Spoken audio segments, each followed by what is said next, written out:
आज लुसेंट का सिंधु घाटी सभ्यता जो है प्राचीन भारत का सिंधु घाटी सभ्यता टॉपिक स्टार्ट करते हैं। चलिए, रेडियो कार्बन C14 जैसी नवीन विश्लेषण पद्धति के द्वारा सिंधु घाटी सभ्यता का सर्वमान्य तिथि कितने ईसा पूर्व से लेकर कितने ईसा पूर्व के मध्य है? 2400 ईसा पूर्व से 1700 ईसा पूर्व तक कितना? 2400 ईसा पूर्व से लेकर 1700 ईसा पूर्व। ठीक। चलिए अगला क्वेश्चन, सिंधु घाटी सभ्यता की खोज 1921 ईस्वी में किसने की थी? राय बहादुर दयाराम साहनी ने। जी हाँ, राय बहादुर दयाराम साहनी ने 1921 ईस्वी में हड़प्पा सभ्यता की खोज की थी या सिंधु घाटी सभ्यता की खोज की थी। ठीक। चलिए अगला क्वेश्चन पूछते हैं, सिंधु सभ्यता को इतिहास के दृष्टिकोण से किस ऐतिहासिक दृष्टि में रखा जाता है? आदि ऐतिहासिक में। सिंधु घाटी सभ्यता को किस ऐतिहासिक काल में रखा जाता है? आद्य ऐतिहासिक काल में। आद्य ऐतिहासिक में। ठीक। और किस युग में रखा जाता है सिंधु घाटी सभ्यता को? कांस्य युग में। कांस्य युगीन सभ्यता में। ठीक।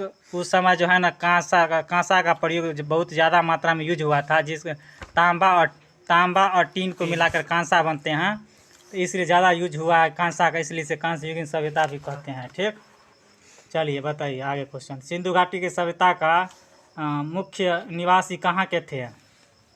भूमध्यसागरीय या द्रविड़ थे। कहाँ के? द्रविड़ या भूमध्यसागरीय। सर जॉन मार्शल पुरातात्विक सर्वेक्षण विभाग के तत्कालिक महानिदेशक ने 1924 ईस्वी में सिंधु घाटी सभ्यता नामक, देखिए, सर जॉन मार्शल ने किस ईस्वी में सिंधु घाटी सभ्यता नामक एक उन्नत नगरीय सभ्यता पाए जाने की विधिवत घोषणा की? 1924 ईस्वी में सर जॉन मार्शल जो है 1924 ईस्वी में जो है आपका सिंधु घाटी सभ्यता नामक एक उन्नत नगरीय सभ्यता पाए जाने की विधिवत घोषणा की। सर जॉन मार्शल जो थे उस समय कौन थे? वह भारतीय पुरातात्विक सर्वेक्षण विभाग के तत्कालिक महानिदेशक थे। भारतीय पुरातात्विक सर्वेक्षण विभाग के तात्कालिक महानिदेशक थे। ठीक। चलिए अगला क्वेश्चन, सिंधु सभ्यता के सर्वाधिक पश्चिमी पुरास्थल किस नदी के किनारे कौन सा स्थित है? मतलब दासक नदी के किनारे बलूचिस्तान प्रांत पाकिस्तान में।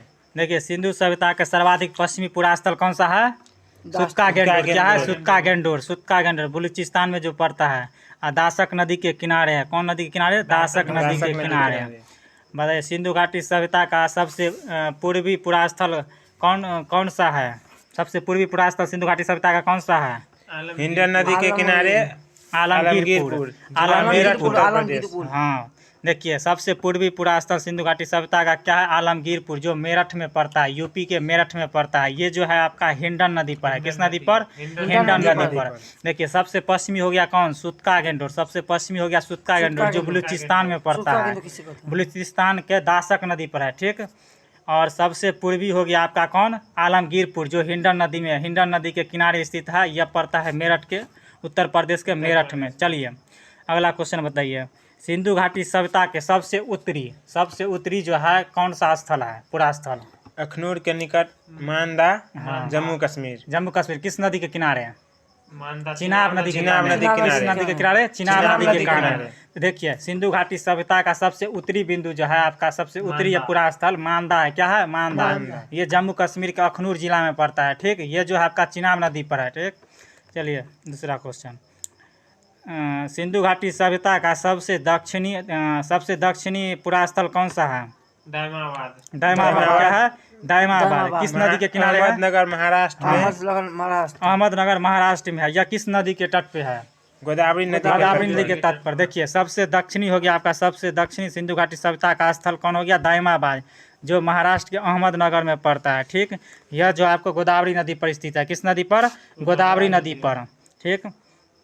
देखिएगा एक बार पूरा, सबसे पश्चिमी कौन सा हो गया? सुत्का गेंडोर दासक नदी पर। सबसे पश्चिमी हो गया सुत्का गेंडोर दासक नदी पर, जो बलूचिस्तान में पड़ता है। और सबसे उत्तरी सिंधु घाटी सभ्यता का सबसे पूर्वी स्थल हो गया आपका आलमगीरपुर, जो पड़ता है कहाँ, मेरठ में। मेरठ के किस नदी पर, हिंडन नदी पर। किस नदी पर, हिंडन नदी पर। और सबसे उत्तरी कौन हो गया, जम्मू कश्मीर पड़ता है। जम्मू कश्मीर के मांदा में थी, अखनूर जिला में पड़ता है मांदा। मांदा जो है कहाँ पड़ता है, साथ ही किस नदी के तट पे, चिनाब नदी के तट पे। और सबसे दक्षिणी हो गया आपका कौन, दाइमाबाद। दाइमाबाद जो है महाराष्ट्र के अहमदनगर में पड़ता है। और यह नदी किस नदी के तट पर है, गोदावरी नदी के तट पर। चलिए अगला क्वेश्चन देखिए। सिंधु घाटी सभ्यता या सैंधव सभ्यता नगरीय सभ्यता थी। सैंधव सभ्यता से प्राप्त परिपक्व अवस्था वाले स्थलों को केवल कितने को बड़े नगर की संज्ञा दी गई है, केवल 6 को ही, केवल 6 को दिया है, बड़े नगरों का संज्ञा दी गई है। उसमें का नाम क्या, हड़प्पा है, मोहनजोदड़ो है, गनवालीवाड़ा है, धौलावीरा है, राखी गढ़ी है, कालीबंगन है। स्थल तो बहुत मिला है, मतलब 28,000 स्थल मिला है। इसमें से 6 गो जो है ना, 6 गो के बड़े नगर के संज्ञा दी गई है। ठीक। स्वतंत्रता, अगला क्वेश्चन। स्वतंत्रता प्राप्ति पश्चात हड़प्पा संस्कृति के सर्वाधिक स्थल खोजे गए हैं। मतलब स्वतंत्रता प्राप्ति के बाद सबसे ज़्यादा भारत में कहाँ खोजे गए हैं, किस राज्य में, गुजरात में। गुजरात राज्य में सबसे ज़्यादा खोज हुआ है स्वतंत्र भारत के बाद जो है आपका गुजरात राज्य में सबसे ज़्यादा सिंधु घाटी सभ्यता का स्थल खोजा गया। किस राज्य में, गुजरात राज्य में। किस राज्य में, गुजरात राज्य में। चलिए अगला क्वेश्चन। सिंधु घाटी सभ्यता का सबसे बड़ा स्थल मोहनजोदड़ो है। ठीक, देखिए सिंधु घाटी सभ्यता का सबसे बड़ा स्थल कौन सा है, मोहनजोदड़ो। सिंधु घाटी सभ्यता का सबसे बड़ा स्थल कौन सा है, मोहनजोदड़ो। जबकि भारत में इसका सबसे बड़ा स्थल कौन सा है, राखी गढ़ी। भारत में सबसे बड़ा स्थल कौन सा है, राखी गढ़ी। सिंधु घाटी सभ्यता का सबसे बड़ा स्थल कौन सा है भारत में, राखी गढ़ी। कौन है, राखी गढ़ी। ठीक, यह किस नदी के तट पे है, घग्गर नदी। राखी गढ़ी किस नदी के तट पर है, घग्गर नदी। राखी गढ़ी किस नदी के तट पर है, घग्गर नदी। राखी गढ़ी किस नदी के तट पर है, घग्गर नदी। राखी गढ़ी किस नदी के तट पर है, घग्गर नदी पर।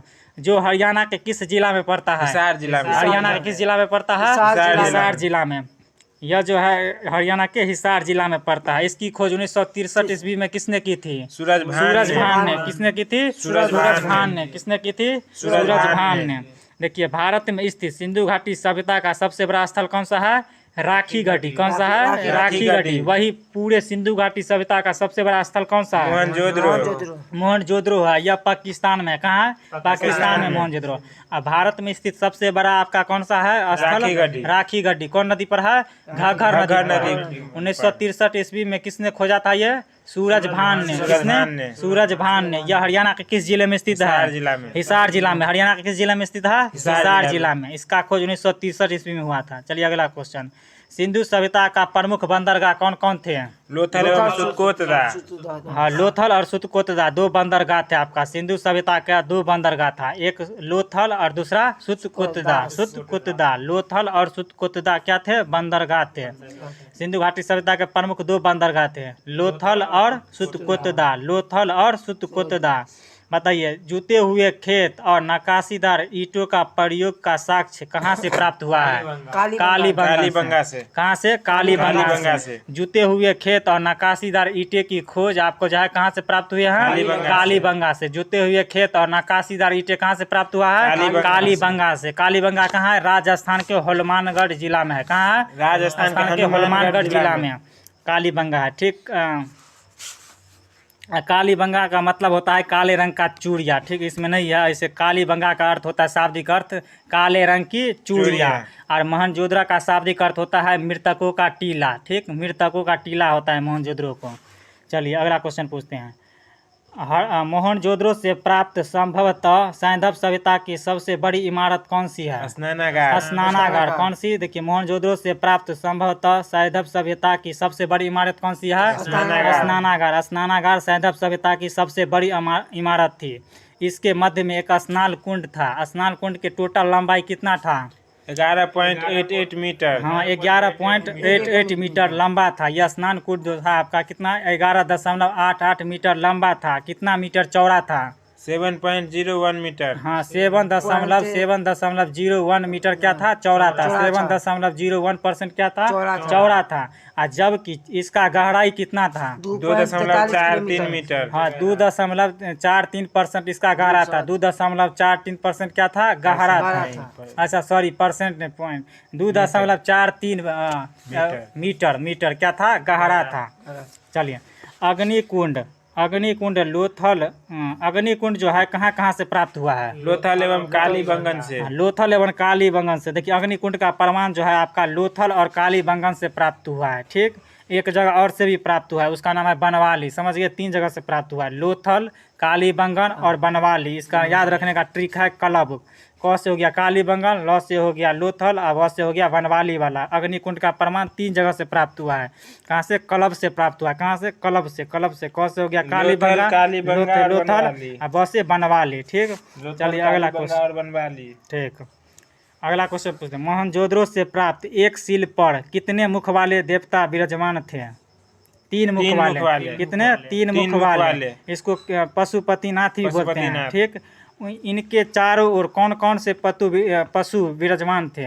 इसके चारों तरफ हाथी, गैंडा, चीता, भैंसा। हाथी, गैंडा, चीता, भैंसा। हाथी, गैंडा, चीता, भैंसा। मोहनजोदड़ो से प्राप्त एक सील के 3 मुख वाले देवता मिले हैं। एक मोहर है एक टाइप का, तो उस पर 3 मुख वाले देवता है। ठीक, तो उनके चारों तरफ जो है ना एक पशु है, 4 पशु है। कौन कौन है? हाथी, गैंडा, चीता, भैंसा। हाथी, गैंडा, चीता, भैंसा। हाथी, गैंडा, चीता, भैंसा। मोहनजोदड़ो से क्या प्राप्त हुआ है? किसकी मूर्ति प्राप्त हुई है? नर्तकी की एक कांस्य की मूर्ति। नर्तकी करती हुई कांस्य की मूर्ति मिली है। नृत्य ठीक, करती हुई एक हाँ, कांस्य की मूर्ति। कांस्य की मूर्ति कहाँ से प्राप्त हुआ है? मोहनजोदड़ो से प्राप्त हुई है। ठीक, चलिए अगला क्वेश्चन पूछते हैं। एक सींग वाला पशु का अंकन, देखिए मोहरों के सबसे अधिक एक सींग वाला पशु कहाँ से मिलता है? हड़प्पा से। कहाँ से? हड़प्पा से। कहाँ से मिलता है? हड़प्पा के मोहरों पर सबसे अधिक अंकन किस पशु का मिलता है? एक सींग वाला गैंडा का। एक सींग वाला गैंडा का। गैंडा नहीं, एक सींग वाला हंगुल नाम था उसका। क्या? हंगुल। हंगुल, गैंडा भी बोलते हैं। नहीं, गैंडा तभी भी है, वो विलुप्त हो गया है। एक सींग वाला पशु। ठीक, वही नाम था हंगुल। हंगुल। अच्छा, एक सिंगी पशु का हंगुल नाम था, विलुप्त हो गया है।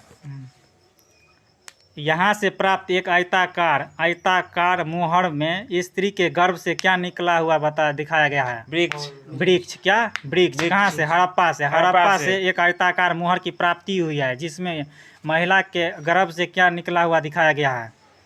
पौधा। क्या? पौधा। क्या निकला देखा? पौधा दिखाया गया। मन के बनाने की कारखाना कहाँ कहाँ से मिले हैं? लोथल एवं चनहुद्रो से। लोथल एवं चनहुद्रो से मन के बनाने की मतलब मोती बनाने की कारखाना 2 जगह से प्राप्त हुआ है। सिंधु घाटी सभ्यता के 2 जगह से प्राप्त हुआ है, एक लोथल से और दूसरा चनहुद्रो से। मन के बनाने की कारखाना कहाँ कहाँ से प्राप्त हुआ है? लोथल एवं चनहुद्रो। लोथल और चनहुद्रो से। लोथल और चनहुद्रो से। ठीक, चलिए सिंधु घाटी सभ्यता की लिपि कैसी थी? भावचित्रात्मक। कैसे थी? भावचित्रात्मक। सिंधु घाटी सभ्यता का लिपि कैसी थी? भावचित्रात्मक। यह किधर से किधर, पहली पंक्ति किधर से किधर लिखी जाती थी? दाईं से बाईं। दाईं से बाईं। जैसे एक पंक्ति पूरा हो जाता था तो दूसरा पंक्ति फिर किधर से किधर लिखा जाता था?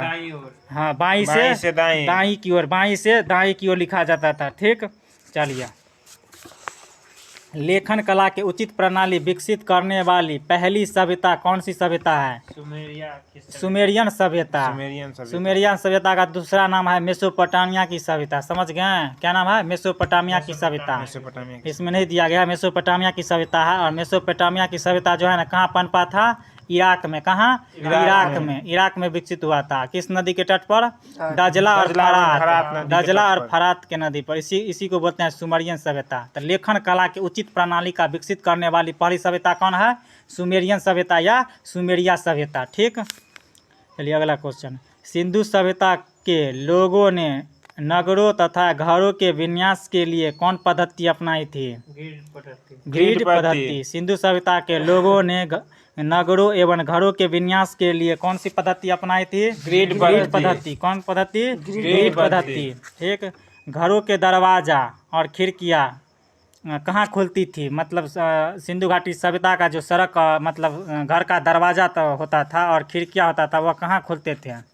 मुख्य सड़क की ओर न खुलकर कहाँ खुलते थे? पीछे की ओर। पीछे की ओर खुलता था। किधर? पीछे की ओर खुलता था। लेकिन एक अफवाह है, कौन ऐसा नगर है जिसका मुख्य सड़क की ओर ही खुलता था? लोथल नगर के घरों के दरवाजे लोथल। मुख्य सड़क की ओर खुलते थे। हाँ, लोथल। लोथल आपको गुजरात में है। यह एक गोदीवारा है या बंदरगाह है। इसका जो है ना दरवाजा मुख्य सड़क की ओर खुलता था। या बाद बाकी जितना सिंधु घाटी सभ्यता का स्थल हुआ, इसका सभी का घर का दरवाजा तो था पीछे की ओर खुलता था, मुख्य सड़क की ओर नहीं खुल के पीछे की ओर खुलता था। लेकिन मात्र एक ऐसा लोथल आपका स्थल है जिसका जो है आपका घर का दरवाजा किधर खुलता था? मुख्य सड़क की ओर। ठीक। सिंधु सभ्यता के मुख्य फसल क्या थी? सिंधु सभ्यता के मुख्य फसल क्या थी? गेहूं और जौ। गेहूं और जौ। सिंधु घाटी सभ्यता के मुख्य फसल क्या थी? गेहूं और जौ। गेहूं और जौ सिंधु घाटी सभ्यता का मुख्य फसल था। गेहूं और जौ। गेहूं और जौ। सैंधववासी मिठास के लिए किसका प्रयोग करते थे? शहद का। शहद का। सैंधववासी मिठास के लिए किसका प्रयोग करते थे? शहद का। किसका? शहद का। सैंधववासी मिठास के लिए किसका प्रयोग करते थे? शहद का। शहद का। किसका? शहद का। मिट्टी से बने हल का साक्ष्य कहाँ से मिला है? बनमाली से। बनमाली से। कहाँ से हुआ है? बनमाली से। कहाँ से? मिट्टी से बने हल का साक्ष्य कहाँ से मिले हैं? बनमाली से। कहाँ से मिला है? बनमाली से। बनमाली हरियाणा में पड़ता है। कहाँ पड़ता है? हरियाणा में पड़ता है। मिट्टी से बने हल का साक्ष्य कहाँ से मिले हैं? बनमाली से। कहाँ से? बनमाली से। मिट्टी से बने हल का साक्ष्य कहाँ से मिला है? बनमाली से। देखिए, अब पके हुए मिट्टी को क्या बोलते हैं? टेराकोटा बोलते हैं। टेराकोटा। ये भी क्वेश्चन पूछता है। अगर पूछेगा टेराकोटा का हल कहाँ से प्राप्त हुआ है, तो फिर भी बोलना है बनवाली से। कहाँ से?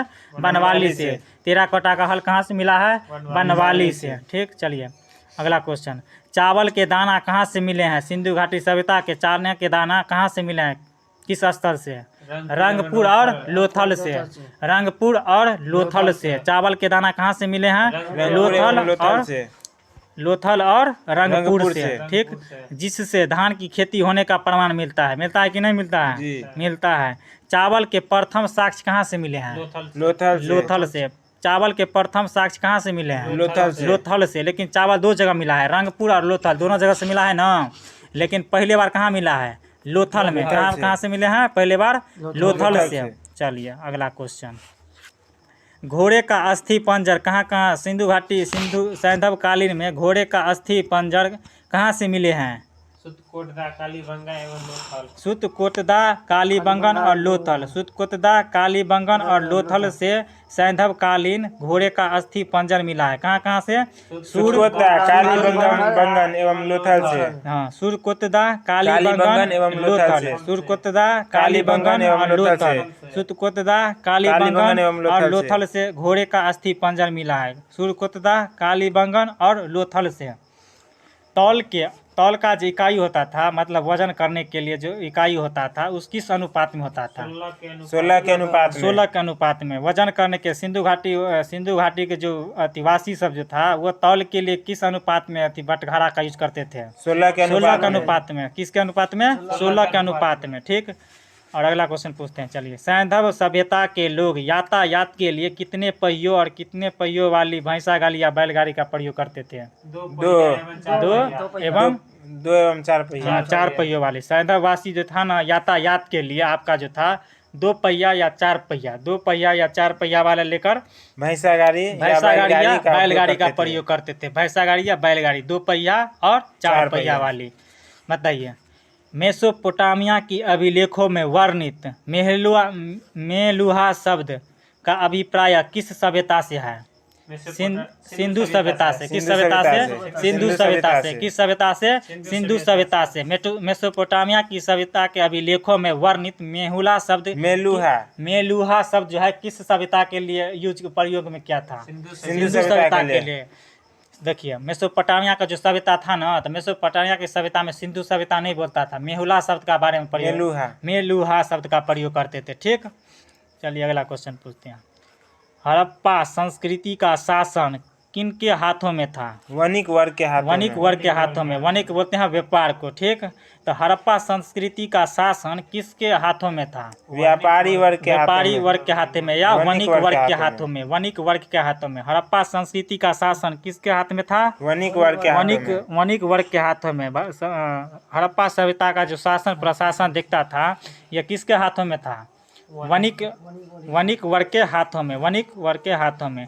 पिगट ने किसको और किसको विस्तृत साम्राज्य का जुड़वा राजधानी कहा है? हड़प्पा एवं मोहनजोदड़ो को। सिंधु घाटी के ऐसे दो स्थल कौन है जिसने पिग्गट ने कहा कि यह जुड़वा राजधानी है? हड़प्पा और मोहनजोदड़ो। हड़प्पा और मोहनजोदड़ो को। तो पिग्गट ने हड़प्पा और मोहनजोदड़ो को विस्तृत साम्राज्य की जुड़वा राजधानी कहा है। विस्तृत साम्राज्य की जुड़वा राजधानी कही है। ठीक।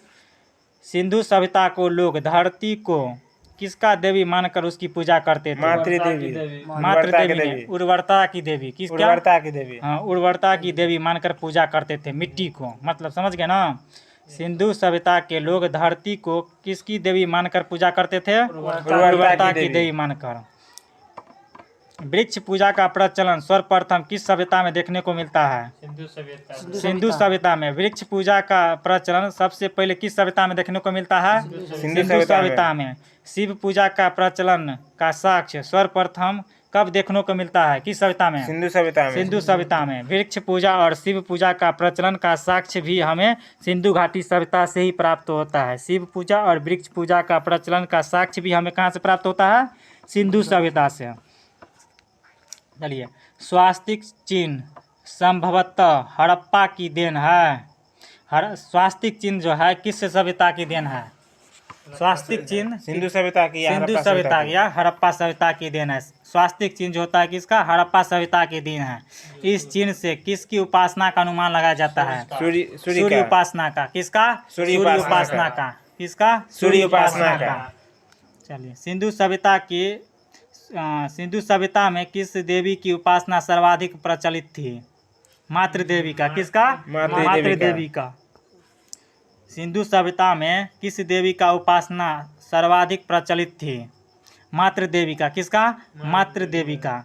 पशुओं में कुंवर वाला सांड इस सभ्यता के लोगों के लिए विशेष पूजनीय था ना? पशुओं में कुंवर वाला सांड था इस सभ्यता के लोगों के लिए विशेष पूजनीय था। समझ गए जी। स्त्री मृग क्या है ये? मृण मूर्तियाँ मिट्टी से, मतलब मिट्टी की मूर्तियाँ अधिक मिलने से ऐसा अनुमान लगाया जाता है कि इसका समाज कैसा था?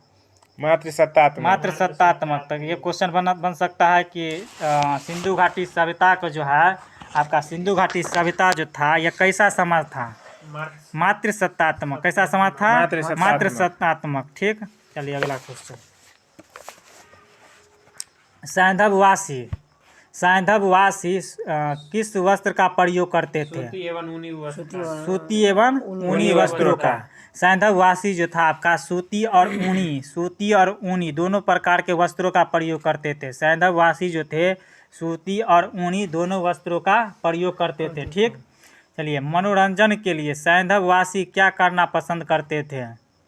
मछली पकड़ना, आखेट करना, शिकार करना, पशु पक्षियों को पशु पक्षियों को आपस में लड़ाना, चौपड़ और पासा खेलना। समझ गए? देखिए, मछली पकड़ना, शिकार करना, पशु पक्षियों को आपस में लड़ाना, चौपड़ और पासा खेलना, यह सब ये मनोरंजन के लिए प्रयोग में करते थे।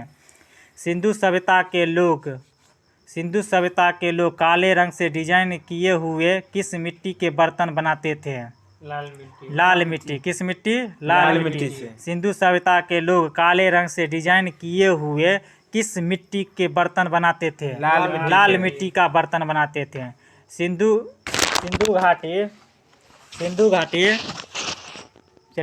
घाटी के लोग तलवार से प्रचलित थे कि नहीं थे? नहीं, प्रचलित नहीं थे।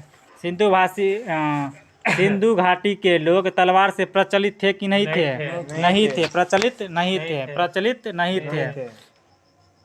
रहने दीजिए, छोड़ दीजिए। प्रचलित नहीं थे। तलवार से प्रचलित थे कि नहीं थे? नहीं थे। कालीबंगा एकमात्र हड़प्पा कालीन स्थल था जिसका निचला शहर जो था किले से घिरा हुआ था।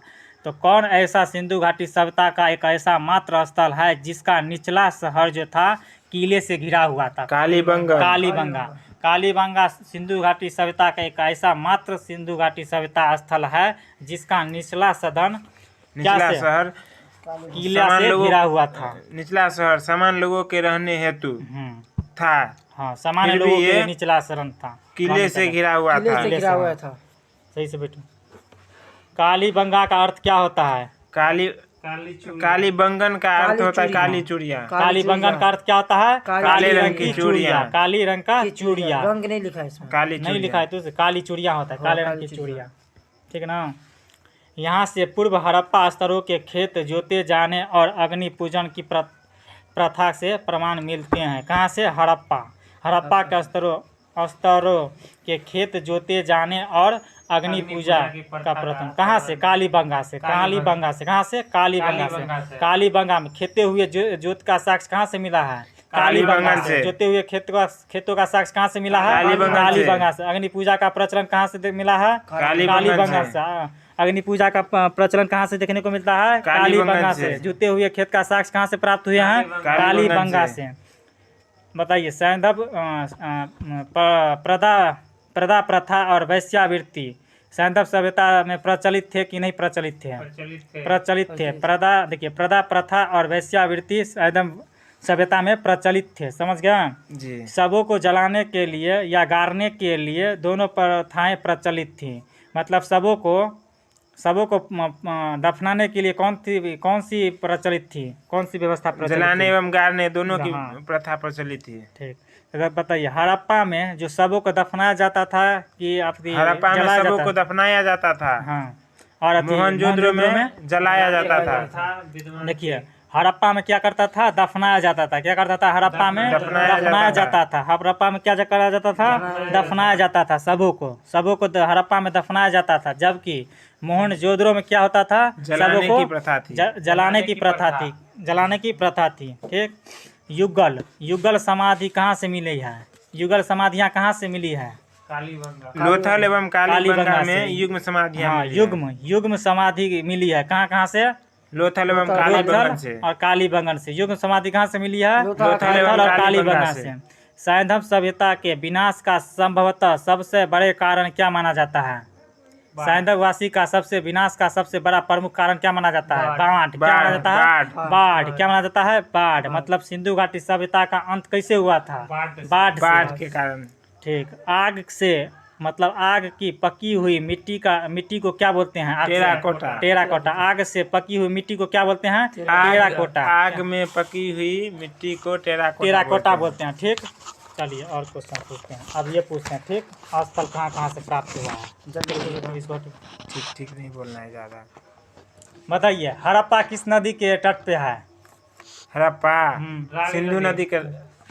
किस नदी के तट पे? रावी नदी के तट पे। रावी नदी के तट पे। हड़प्पा किस नदी के तट पे? रावी नदी के तट पे। हड़प्पा किस नदी के तट पे? रावी नदी के तट पे। हड़प्पा किस नदी के तट पे? रावी नदी के तट पे। और मोहनजोदड़ो किस नदी पे? सिंधु नदी पर। मोहनजोदड़ो किस नदी पर? सिंधु नदी पर। चनहुद्रो किस नदी पर? चनहुद्रो किस नदी पर? चनहुद्रो सिंधु नदी पर। चनहुद्रो कहाँ? सिंधु नदी पर। कालीबंगन घग्गर नदी पर। कालीबंगन घग्गर नदी पर। कालीबंगन घग्गर नदी पर। कोट दीजिए सिंधु नदी पर। सिंधु नदी पर। कोट दीजिए सिंधु नदी पर। कोट दीजिए सिंधु नदी पर। कोट दीजिए सिंधु नदी पर। हाँ। रंगपुर मादर नदी पर। रंगपुर मादर नदी पर। रंगपुर मादर नदी पर। रंगपुर मादर नदी पर। रंगपुर मादर नदी पर। रोपर किस नदी के तट पे था? सतलज नदी। रोपर किस नदी के तट पर था? सतलज नदी। रोपर किस नदी के तट पर? सतलज नदी के। ठीक। उसके बाद हो गया आपका लोथल भोगवा नदी। लोथल किस नदी के तट पर? भोगवा नदी पर। लोथल किस नदी पर? भोगवा नदी पर। लोथल किस नदी पर? भोगवा नदी पर। आलमगीरपुर किस नदी पर? हिंडन नदी पर। आलमगीरपुर किस नदी पर? हिंडन नदी पर। आलमगीरपुर किस नदी पर? हिंडन नदी पर। आलमगीरपुर किस नदी पर? हिंडन नदी पर। सुतका गेंडोर किस नदी पर? दासक नदी पर। सुतका गेंडोर किस नदी पर? दासक नदी पर। सुतका गेंडोर किस नदी पर? दासक नदी पर। सुतका गेंडोर किस नदी पर? दासक नदी पर। सुतका गेंडोर किस नदी पर? दासक नदी पर। बनवाली किस नदी पर? रंगोई नदी पर। बनवाली किस नदी पर? बनवाली किस नदी पर? रंगोई नदी। बनवाली किस नदी पर? रंगोई नदी पर। धौलावीरा किस नदी पर? लूनी नदी पर। धौलावीरा किस नदी पर? लूनी नदी पर। धौलावीरा किस नदी पर? लूनी नदी पर। उसके बाद क्या है? सुतका किस नदी पर? सुतका सुतका किस नदी पर? सऊदी कौर पे शादी कौर पे, शादी कौर नदी पर। सुतकुतदा जो है सुतका शादी कौर शादी कौर पे। चलिए एक बार फिर से रिवाइज करते हैं। हड़प्पा किस नदी पर? रावी नदी पर हड़प्पा किस नदी रावी पर? नदी हड़प्पा किस नदी पर? रावी नदी पर। हड़प्पा किस नदी पर? रावी नदी पर। हड़प्पा किस नदी पर? रावी नदी पर। मोहनजोदड़ो किस नदी पर? सिंधु नदी पर। मोहनजोदड़ो किस नदी पर? सिंधु नदी पर। मोहनजोदड़ो किस नदी पर? सिंधु नदी पर। चनहुद्रो किस नदी पर? सिंधु नदी पर। चनहुद्रो किस नदी पर? सिंधु नदी पर। कालीबंगन किस नदी पर? घग्गर नदी पर कालीबंगन किस नदी पर? घग्गर नदी पर कालीबंगन किस नदी पर? घग्गर नदी पर। कालीबंगन किस नदी पर? घग्गर नदी पर। कालीबंगन किस नदी पर? घग्गर नदी पर। चलिए कोट दीजिए किस नदी पर? सिंधु नदी पर। कोट दीजिए किस नदी पर? सिंधु नदी पर। कोट दीजिए किस नदी पर? सिंधु नदी पर। कोट दीजिए किस नदी पर? सिंधु नदी पर। चलिए रंगपुर किस नदी पर? मादर नदी पर। रंगपुर किस नदी पर? मादर नदी पर। रंगपुर किस नदी पर? मादर नदी पर। रंगपुर किस नदी पर? मादर नदी पर। रंगपुर किस नदी पर? मादर नदी पर। रोपर किस नदी पर? सतलज नदी पर। रोपर किस नदी पर? सतलज नदी पर। रोपर किस नदी पर? सतलज नदी पर। लोथल किस नदी के तट पर स्थित है? भोगवा नदी पर। लोथल किस नदी पर? भोगवा नदी पर। लोथल किस नदी पर? भोगवा नदी पर। लोथल किस नदी पर? भोगवा नदी पर। आलमगीरपुर हिंडन नदी पर। आलमगीरपुर किस नदी के तट पे? हिंडन नदी के। आलमगीरपुर किस नदी पे? हिंडन नदी पर। ठीक। उसके बाद सुतका गेंडोर किस नदी पर? दासक नदी पर। सुतका गेंडोर किस नदी पर? दासक नदी पर। दासक नदी पर। सुतका गेंडोर किस नदी पर? दासक नदी पर। सुतका गेंडोर किस नदी पर? दासक नदी पर। बनमाली किस नदी पर? रंगोई नदी पर। बनवाली किस नदी पर? रंगोई नदी पर। बनमाली किस नदी पर? रंगोई नदी पर। बनवाली किस नदी पर? रंगोई नदी पर। धौलावीरा लूनी नदी पर। धौलावीरा लूनी नदी पर धौलावीरा लूनी नदी पर धौलावीरा लूनी नदी पर चलिए अगला और है एक क्वेश्चन और। सुतका सुतका कहाँ पाया जाता है? किस नदी पर? शादी कौर नदी पे शादी कौर नदी पर। सुतका कहाँ पे? शादी कौर नदी पर। चलिए अब इसका प्रमुख खोजकर्ता देखते हैं। ठीक। हड़प्पा के खोजकर्ता कौन थे? दयाराम साहनी। 1921 ईस्वी हाँ 7 में ईस्वी भी बोलना है। ठीक। हड़प्पा की खोज कब और किसने की थी? दयाराम साहनी ने 1921 ईस्वी में हड़प्पा की खोज दयाराम साहनी ने 1921 ईस्वी में की थी। हड़प्पा की खोज दयाराम साहनी ने 1921 ईस्वी में की थी। उसके बाद देखिए मोहनजोदड़ो की खोज किसने कब की थी? रखाल दास बनर्जी ने। रखाल दास बनर्जी ने कब? 1922 ईस्वी में। रखाल दास बनर्जी ने कब? 1922 ईस्वी में। चनहुद्रो की खोज माइके ने। किसने? माइके और एमजी मजूमदार ने। किसने? चनहुद्रो की खोज किसने? एमजी मजूमदार ने। और माइके 1925 ईस्वी में। हाँ खाली इसमें इंडिया वाला याद रखना है। ठीक ना, पूरा नहीं पूछता है। देखिए चनहुद्रो की खोज किसने की थी? एमजी मजूमदार ने 1931 ईस्वी में। चनहुद्रो की खोज किसने की थी? एमजी मजूमदार ने। ठीक एमजी मजूमदार ने। उसके बाद अगला है आपका कालीबंगा का खोज अमलानंद घोष ने। कालीबंगा का खोज किसने किया था? अमलानंद घोष ने 1951 ईस्वी में। कालीबंगन का खोज किसने किया था? अमलानंद घोष ने। कब? 1951 ईस्वी में। उसके बाद कोट दीजी का खोज फजल अहमद ने 1953 ईस्वी में। रंगपुर का खोज रंगपुर का खोज फजल अहमद ने फजल अहमद ने। रंगपुर पूछ रहे हैं। रंगपुर रंगनाथ र से रंगपुर, र से रंगनाथ राव। इसका ईस्वी नहीं याद रखना है। रंगपुर का खोज किसने किया था? रंगनाथ राव ने। रंगपुर का खोज रंगनाथ राव ने। उसके बाद रोपर का खोज यज्ञदत्त शर्मा। हाँ यज्ञदत्त शर्मा ने। किसका खोज? रोपर का खोज किसने किया था? यज्ञदत्त शर्मा ने। ठीक। रोपर का खोज किसने किया? यज्ञदत्त शर्मा ने। उसके बाद लोथल का खोज रंगनाथ राव ने। लोथल का खोज किसने किया था? रंगनाथ राव ने। लोथल का खोज किसने किया था? रंगनाथ राव ने। लोथल का खोज किसने किया था? रंगनाथ राव ने। आलमगीरपुर का खोज किसने किया था? यज्ञदत्त शर्मा ने। आलमगीरपुर का खोज किसने किया है? यज्ञदत्त शर्मा ने। आलमगीरपुर का खोज किसने किया है? यज्ञदत्त शर्मा ने। सुतका गेंडोर का खोज किसने किया था? ऑरेन स्टाइन ने। किसका? सुतका गेंडोर का खोज किसने किया था? ऑरेन स्टाइन ने। बनमाली का खोज किसने किया है? रविंद्र सिंह बिष्ट ने। हाँ बनमाली का खोज किसने किया था? बिष्ट ने। बनमाली का खोज किसने किया था? रविंद्र सिंह बिष्ट ने। धौलावीरा का खोज जेपी जोशी। किसने? जेपी जोशी ने। धौलावीरा का खोज जेपी जोशी। धौलावीरा का खोज जेपी जोशी। धौलावीरा का खोज जेपी जोशी। ठीक। उसके बाद सुतका का खोज जॉर्ज डेल्स। चलिए दोस्तों, खत्म हो गया। जय हिंद, जय भारत। अगला जो टॉपिक होगा डिस्कशन, वो आपको टेलीग्राम पर लिंक भेज देंगे, वहाँ पे सबक मिल जाएगा। चलिए, जय हिंद, जय भारत।